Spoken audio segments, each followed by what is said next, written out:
여러분 안녕하십니까? 아침엔 매일경제 정광재입니다. 오늘 주요 조간 일면을 장식한 소식들부터 알아보겠습니다. 매일경제는 하루에만 22명의 확진자가 나온 코로나19 사태를 다루고 있습니다.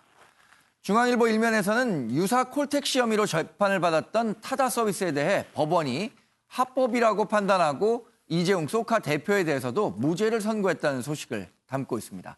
한국일보 일면입니다. 이명박 전 대통령이 2심에서 징역 17년의 중형을 받아서 350일 만에 구치소에 재수감됐다고 보도했습니다.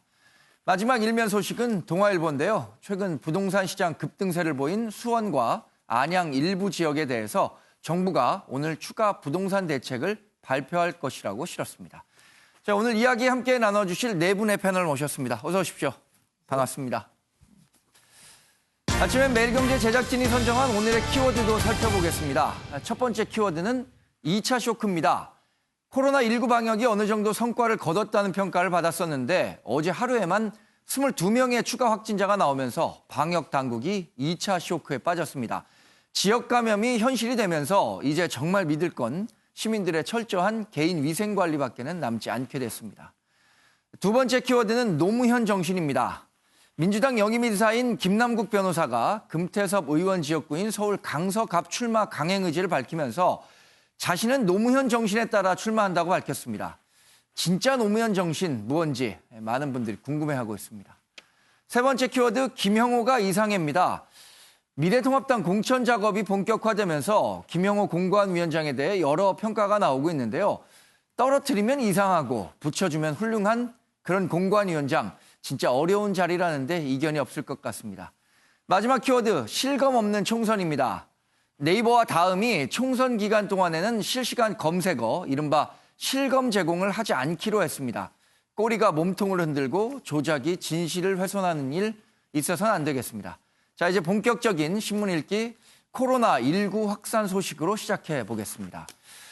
네, 다닥다닥 붙어 앉은 1시간 신천지 환자 1000명과 예배를 받다 조선일보가 싣고 있는데 어제 확진을 받은 대구 지역의 여성, 이 여성이 대구 지역과 서울을 왔다 갔다 하면서 상당히 많은 사람들과 접촉을 했고 결국에 수퍼 전파자 역할을 한 것 아니냐는 우려가 커지고 있습니다. 윤영걸 대표님, 이 여성분이 지금 실제로 많은 분을 감염시킨 것으로 판명이 나고 있죠. 그렇죠. 지금 뭐 어느 정도까지 됐는지는 모르지만은 네. 계속 병원에 한방병 교통사고로 병원에 입원 중에도 네. 교회도 가고 신천지 교회 예. 또 백화점도 가고 호텔 뷔페 식당도 가고 또 대구에 있으면서 서울도 왔다 갔다 하고 해서 네. 얼마나 지금 전염시켜질지 모르는 거죠.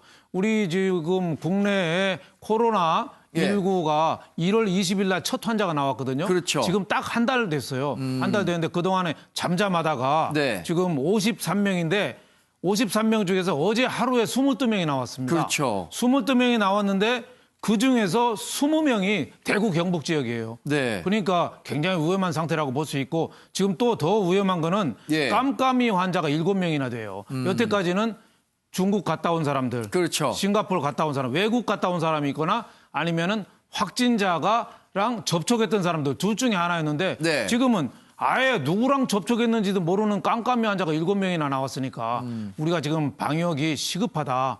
그래서 여태까지는 뭐 안심하라 이렇게 정부에서 계속 얘기를 했는데 과잉 네. 대응하지 마라 했는데 정말 시급한 거 아니냐. 옆집에 산불이 크게 났는데 예. 우리 집 가스레인지 끄고 네. 전자레인지 안 돌린다고 불 안 나는 거냐 이거죠. 그렇죠. 그 예. 불을 좀 차단하기 위해서는 중국에서 하루에도 6천 명씩 이렇게 들어오는데 네. 그 대책을 좀 세워야 되는 거 아니냐. 그리고 또 방역 대책이 좀 더 한 차원이 좀 높아진 뭐 심각 단계라든지 좀 질병 차원에서 뭔가 좀 수준 높은 차원이 네. 좀 요구되는 거 아니냐 이런 생각이 듭니다. 지금 윤 대표 지적하신 것처럼 감염 경로를 알 수 없는 환자들이 속속 나오고 있단 말이에요. 이래서 이제 지역사회 감염이라는 평가가 나오고 있는데 이렇게 되면 정말 방역 당국이 어떻게 손 쓸 틈 없이 이렇게 지켜만 볼 수밖에 없는 상황으로 접어들고 있는 거 아니냐라는 평가도 나올 만해요. 뭐 지역사회 감염이 이제 확신이 되면 그러면 예. 조금 전에 우리 윤영결 대표님께서도 말씀하셨던 것처럼 감염 위기 경보 단계를 현재 경계 단계에서 4단계인 심각 단계로 올려야 되겠죠. 심각 네. 단계로 올리는 그 기준이라고 하는 것이 지역사회 감염이 전파가 우려되거나 전국적으로 확산이 될 가능성이 있을 때 이제 올리게 될 텐데요. 사실은 이와 관련돼서 질병관리본부에서 조금은 늦은 듯한 입장을 내놓는 것 같아요. 전국적으로 이런 불안감이 굉장히 확산이 되고 있는 추세. 그리고 대구 지역에서 22명이라고 하는 환자가 발생했을 때 대구 지역의 시민들이 받아들이는 이 충격적인 상황들. 그리고 이것을 그 환자들을 갖다가 수용할 수 있는 병원들의 어떤 대응 단계라든지 이런 것들이 사실은 지금 제대로 준비가 안 되어 있어서 만일 이것이 지역사회 감염 전파가 정말 좀 더 다른 지역에서 확산이 된다라고 하는 조짐이 더 크게 확산이 될 때에는 국민적 불안감이 매우 커지게 될 것이고 그로 인해서 우리 경제에도 심각한 영향을 미칠 것이라고 생각합니다.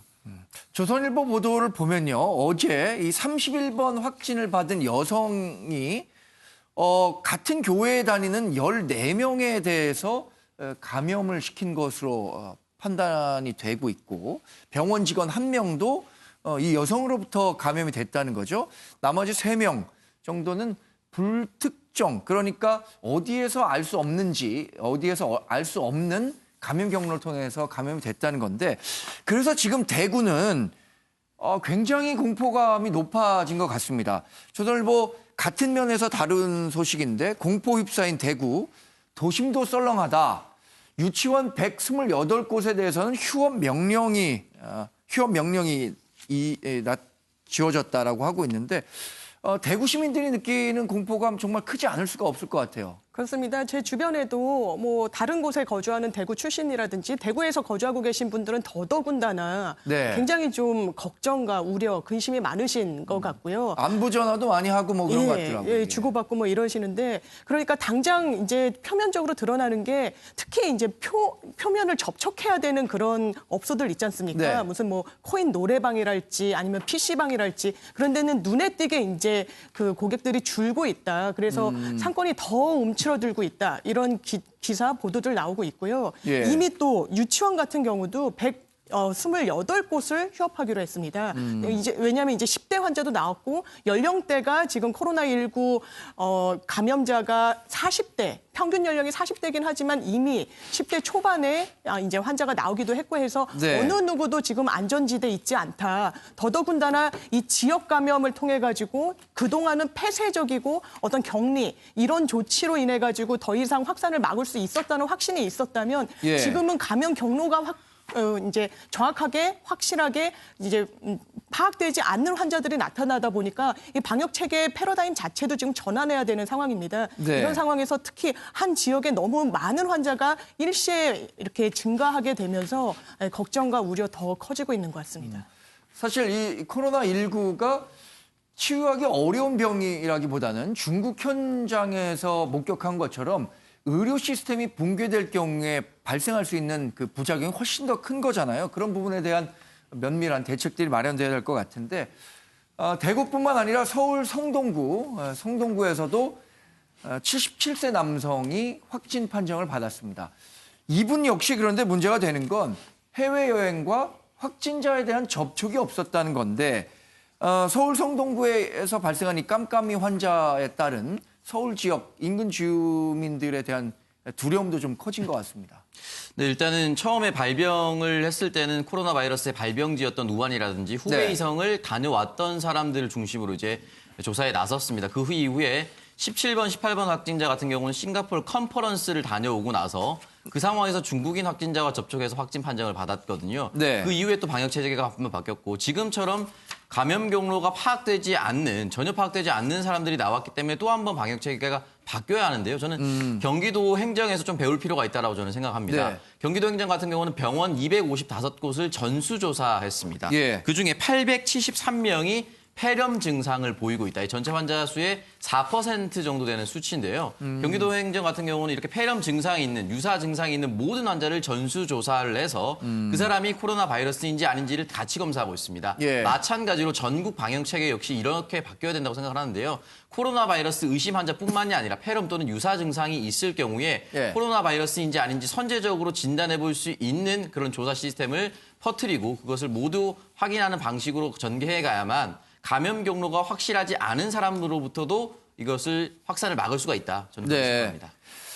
서울 성동구에서도 깜깜이 환자라고 했는데 그러니까 이분도 자신이 코로나19에 감염돼 있다는 사실을 인지하지 못했기 때문에 아마 아파트 경로당을 거의 매일 이용하는 것처럼 일상적인 생활을 해왔다는 건데 그 과정에서 접촉한 사람들이 많아서 우리가 걱정하는 이렇게 더 커지고 있는 상황입니다. 이런 가운데 어린이가 처음으로 국내에서는 코로나19에 감염됐다 이런 확진 환자가 발생했다는 소식도 어제 있었죠. 20번째 환자의 딸인데 이 딸은 11살이라고 하죠. 우리가 일반적으로 어린이들은 면역력이 조금 강한 상태여서 코로나19에 조금 더 내성이 강한 것 아니라는 평가가 있었는데 상당히 뭐 자녀를 두고 있는 분들 입장에서는 또 한 번 굉장히 놀랄 만한 소식인 것 같아요. 굉장히 불안한 거죠. 여태까지는 코로나 걸린 사람들이 60대 이상 네. 좀 연세 있으신 분들이 많이 들었잖아요. 그렇죠. 젊은 사람들은 이 감염 저항력이 강해서 잘 안 걸린다 했는데 이 11살 어린이는 계속 검사에서 음성 나오다가 네. 격리 해제 직전에 검사하니까 양성이 나온 거예요. 그러니까 그렇죠. 이게 이 많은 사람들이 물론 20번 환자의 딸이니까 격리를 했다고 해도 접촉을 많이 했겠죠. 네. 그러니까 지금 많은 학부모들이 아이를 학교에 보내야 되느냐 안 보내야 되느냐 이런 거 갖고 고민을 많이 하잖아요. 예. 그러니까 이거를 계속 이게 사회 문제로 퍼질 가능성이 있는 거죠. 지금 대구에서도 그 신천지 교회 부분에서 야쿠르트 배달하는 그 판매원이 또 많이 퍼뜨렸다는 얘기도 있고 그렇죠. 또 예. 31번 환자의 남편이 또 유치원에 그 운전 기사였다. 그래서 아이들을 많이 수정했다. 이런 얘기도 확인되는 않지만 지금 네. 떠돌고 있거든요. 그러니까 학부모들의 이 공포심이 굉장히 커지는 저런 보도가 아니냐. 그래서 정부에서도 빨리 좀 경각심을 너무 여태까지는 좀 걱정하지 말라 쪽으로 많이 했어요. 네. 지난 2월 5일 날은 또 문 대통령이 성동구 보건소에 갔을 때 박원순 서울시장이 같이 수행해서 그런 얘기 했잖아요. 메르스 때보다 지금 대응이 훨씬 잘하고 있다. 예. 근데 그건 산불 꺼진 다음에 얘기해야 되는 거 아니에요? 네. 끝날 때까지 끝난 게 아니거든요. 미국의 유명한 야구 감독이 얘기했잖아요. 그렇죠. 끝날 때까지 끝난 게 아니다. 너무 이게 정치적으로 대응을 하고 하다 보니까 진짜 할 거를 좀 안 한 거 아니냐. 그래서 지금부터라도 네. 처음부터 기본부터 좀 해야 된다. 위대한 경영자나 이런 사람들은 네. 가장 최악의 경우를 상정하고 하는 사람들이 그 위대한 경영자 리더거든요. 네. 지금은 국민들을 한쪽에서는 안심시키면서 한쪽에서는 최악의 경우를 좀 상정해야 되는 거 아닌가 이런 생각이 들어요. 중국이 네. 지금 확진이 7만 5천 명이잖아요. 네. 예, 사망한 사람만 2천 명이 넘으니까 중국이 지금 손을 놓은 상태라고 볼 수 있거든요. 우리가 좀 더 좀 친밀한 대책이 좀 요구됩니다. 네. 그래서 세계일보에서도 그런 문제점을 지적했습니다. 방역 구멍이 더 커질 수도 있다는 건데 일단 우리가 뭔가를 알면 그 아는 문제에 대해서 조치를 취할 수 있기 때문에 그런 불확실성이 떨어지잖아요. 그렇지만 알지 못했을 때 갖는 우리가 불안감이 더 큰 거잖아요. 근데 이런 방역 구멍이 더 커질 수도 있다는 우려를 과연 방역당국, 보건당국에서 어떻게 대처할지가 이제 막 시험대에 오른 게 아닌가라는 생각도 들고. 그렇습니다. 특별히 우리 이번에 그 발명이 된 감염병인 코로나19 같은 경우에는 예. 미국의 보고서에 따르면 감염의 속도가 예. 메르스에 비해서 20배 정도 빠르다고 그렇게 이야기를 하고 있어요. 네. 그래서 굉장히 빠른 감염을 보이고 있는데 다행히 치사율이 2 내지 4% 정도에 그치고 있다라고 하는 것은 그나마 다행이라는 점이고요. 지금 문제로 말씀하신 방역 구멍이 더 커지는 것, 특히 그동안 정부는 오염원, 감염원의 차단을 위해서 중국 지역에서 들어오는 특히 후베이성에서 들어오는 사람들만 예. 일부 입국 제한을 했었던 것이죠. 그런데 지금 전 세계적으로 보면 약 130개국 이상이 중국 지역 전체에서 오는 사람들을 입국을 제한한다든지 하는 여러 가지 제한 조치를 두고 있거든요. 네. 그런 것들을 좀 참조를 하고 특히 지역사회 감염망과 관련돼서 지금 현재는 어디에서 어떻게 감염된지를 모르고 있다라고 하는 부분이 예. 국민들의 불안감을 더욱 증폭시키고 있는 그런 상황이지 않겠습니까? 우리 질병관리본부 그리고 우리 중앙사고본부에서는 이러한 점들을 좀 네. 유념하고 특히 이 코로나19가 계속 진화되는 것 같아요. 처음에는 비말 감염이라고 그랬다가 공기 중에서 이런 호흡으로 감염이 될 수도 있다고 했다가 비접촉 감염도 됐다고 네. 했다가 이렇게 다양하게 진화되는 것 같아서 이런 진화되는 것들에 대한 병원균에 대해서 좀 총괄적으로 또 보다 더 우리 대통령께서도 과거에 이야기하셨던 것처럼 적극적이고 과감한 그래서 불편함을 초래할 수 있을 만큼의 그런 선제적 대응이 지금이야말로 필요한 시점이 아닐까 생각합니다. 네. 어제 나온 확진자 가운데 특징적인 점을 좀 설명드린다면 중앙일보에서 다뤘는데요. 31번 환자를 포함해서 15명이 한 교회, 그러니까 신천지, 대구 신천지 교회에 다니는 성도들이었다. 이런 판단이 나왔습니다. 그리고 해외에서도 싱가포르에서도 26명이 한 교회에서 감염된 사례가 있었다고 하는데 그래서 교회 감염이 왜 많을까라는 의문에 대해서 중앙일보가 좀 분석을 해봤는데 장윤 변호사님 어떤 분석을 내놨습니까? 중앙일보는. 예, 일단 코로나19 같은 경우는 이제 비말 감염이 주요 감염 통로다 이렇게 전해지고 있습니다. 그렇기 때문에 상당히 접촉이 긴밀하게 이루어져야 되는데 교회 같은 경우에 굉장히 좀 좁게 이제 다닥다닥 앉아서 1시간에서 1시간 30분여 동안 장시간 이제 옆에 앉아서 예배를 같이 공동으로 이제 보는 방식으로 진행이 되다 보니까 예. 이게 전염의 어떤 슈퍼 진원지가 될 수 있는 여러 요건을 지금 갖추고 있는 상황입니다. 그래서 이제 실제로 그 신천지 대구의 교회에서 이 확진 환자가 들른 이후에 14명이 추가로 한 교회 신도들로 판명이 나기도 했고요. 이게 비단 우리나라뿐만 아니라 싱가포르에서도 26명이 같은 경로로 교회를 통해 가지고 이 확진자로 판명이 되기도 했습니다. 그래서 계속 이제 뭐 인터넷으로 뭐 네. 예배를 본다라든지 이런 이제 제2의 대안을 찾고 있는 그런 상황이 이게 바로 슈퍼 감염지로도 작동할 수 있기 때문 아닌가 이런 생각됩니다. 네. 저희가 그 코로나19와 관련해서는 조금 더 자세한 소식 들어보기 위해서 전문가를 연결했습니다. 그 과거 질병관리본부 역학조사관이기도 했었던 분인데요. 감염내과 전문입니다. 신상엽 한국의학연구소 학술연구장 연결돼 있습니다. 연구장님 안녕하세요.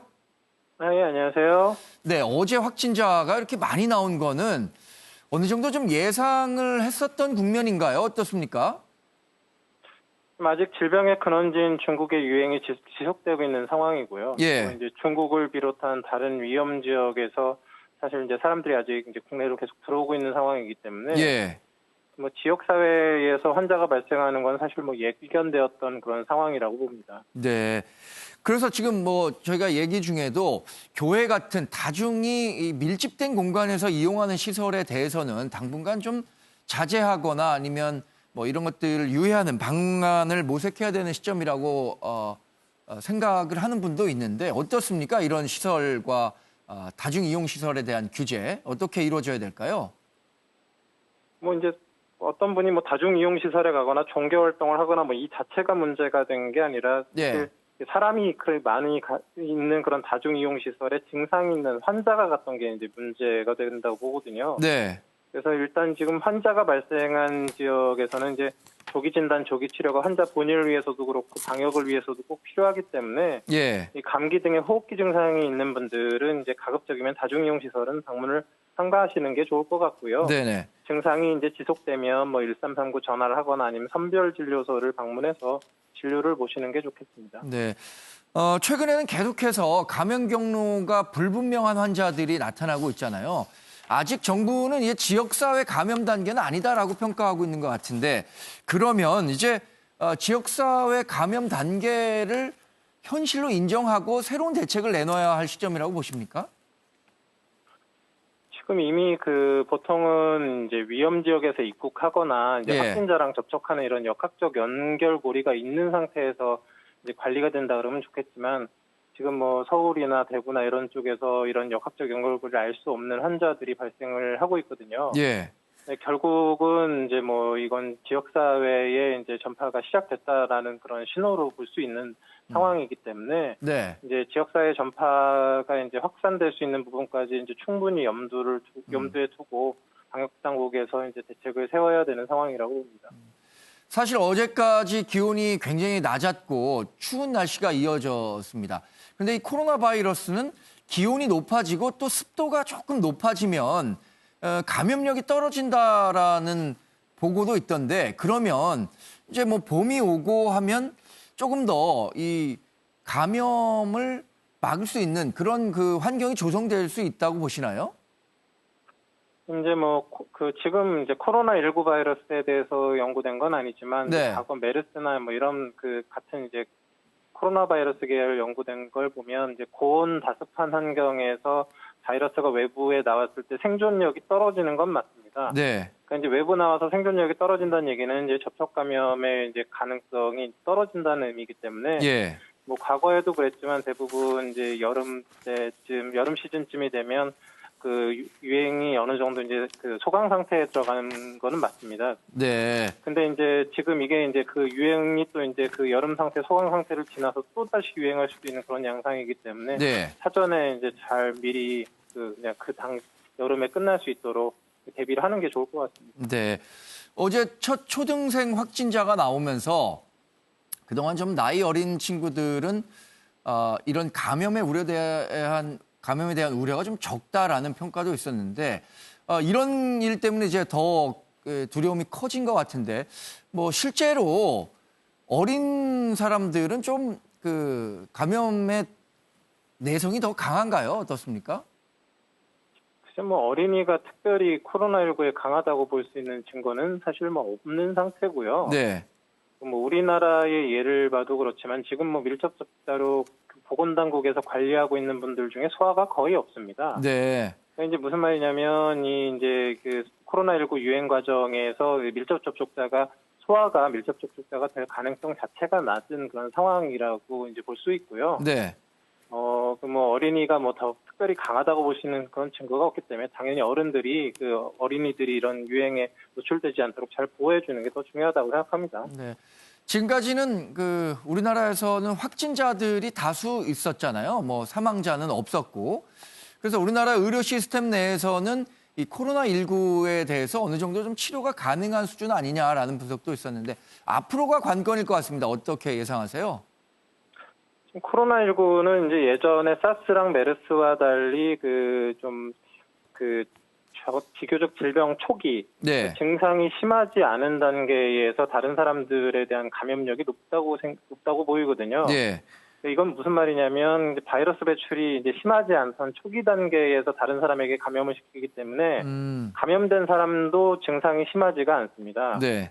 그래서 결국 이제 그 옛날에 이제 사스 메르스보다 이제 중증도는 굉장히 좀 떨어지지만 전파력이 이제 증상이 경미한 때도 있기 때문에 이제 뭐 그 병원에서의 그 뭐 중증 환자 치료 이런 것보다는 네. 확산 방지를 통해서 그 환자 숫자를 줄여나가는 그쪽 부분으로 이제 방역에 초점이 좀 더 맞춰져야 된다고 봅니다. 네.